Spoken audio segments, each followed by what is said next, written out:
Hey Eagles, welcome to a new edition of Fresh Friday. There are a lot of things that have gone on this past week, and we're here to tell you about it. As you know, last week was Spirit Week, and it was so cool to see everybody dress up. Here's Ethan, who's going to give us some more information about the Spirit Stick Line. Last week was Spirit Week, where the juniors won again. I got an interview with Mitch about the secret to success. I'm here with Mitch, and I'm about to ask him a few questions about the Spirit Stick. So how does it feel to win the Spirit Stick 4 times in a row? Feels great. I was kind of hurt the first time we didn't win it. Totally deserved it. We came back 4 times even stronger than the last time. Guys showed dominance. Now, is dominance the key to winning the Spirit Stick? Dominance is 100%. It's a great motto, assert dominance. We got to be gooder than everybody else.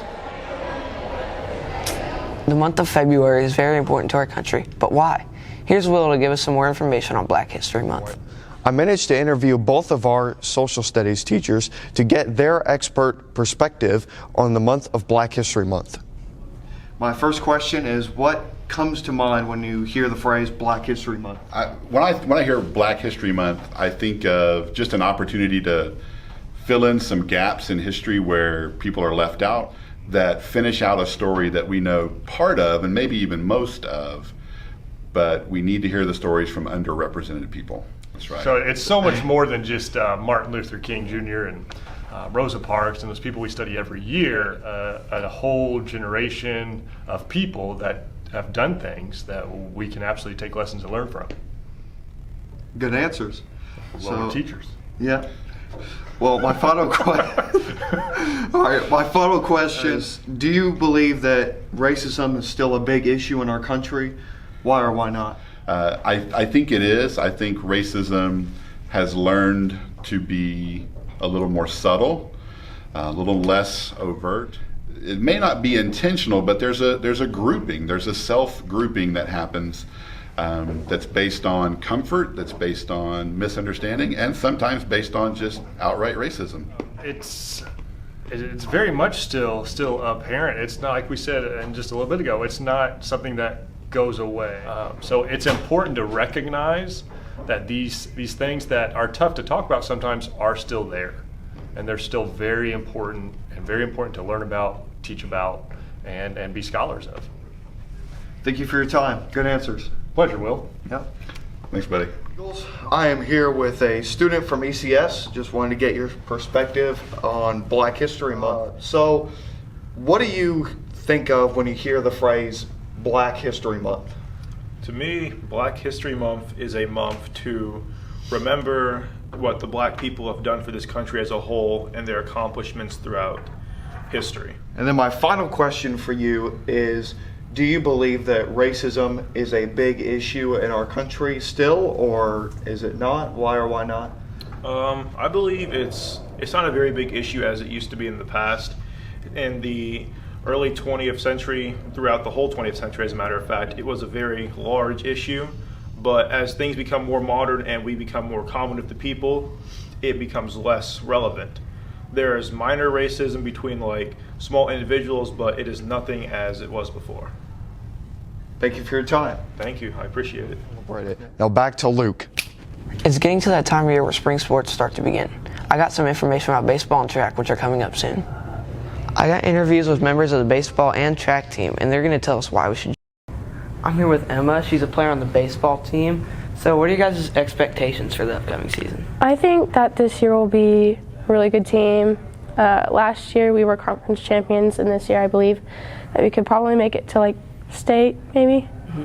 So what are you guys doing that can prepare you for harder teams that will play out throughout the year? I think we'll do a lot of conditioning and drills, infield and outfield. All right, thank you for your time. Sure. I'm here with Mr. Newcomb. He's the coach of the track team. Mr. Newcomb, how do you think that the track team's going to do this year?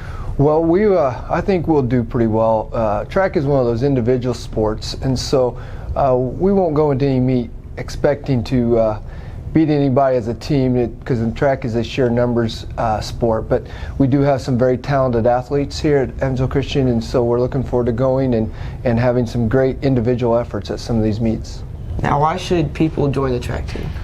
Well, track is one of those sports that it's all individual, and so you can come and have set goals for yourself and do your best in whatever event. We have running events, we have throwing events, we have jumping events. So there are various different activities we can do in track and field. All right, thank you. Thank you.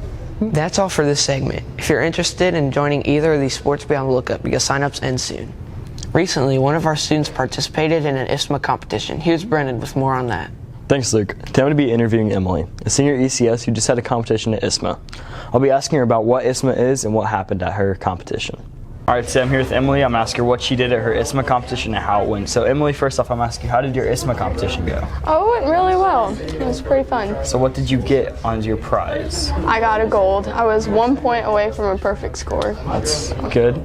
Okay, so next up I'm asking you how your ISSMA competition went. What did you do during it? Well, I went into this room and then there was this keyboard and it was me and my accompanist, and then there was a few judges and I sang a song in Italian for them. So. Alrighty.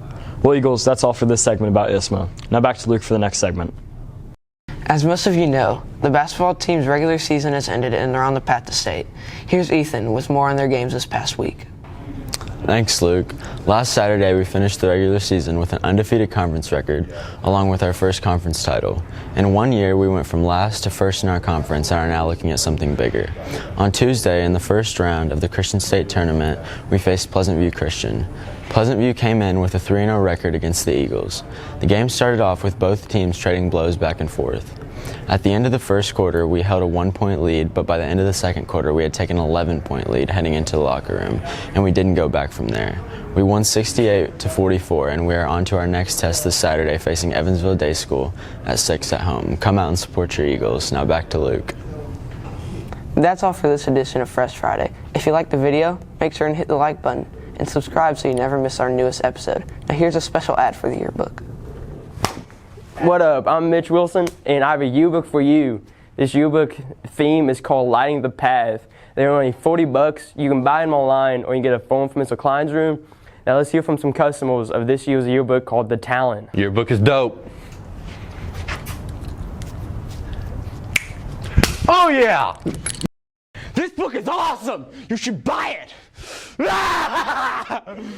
Hey, this book is for sure cool, and it features everybody in the school. Well, now after those great reviews, Daniel, what do you hear? You had your interview. Wow! Buy your yearbook!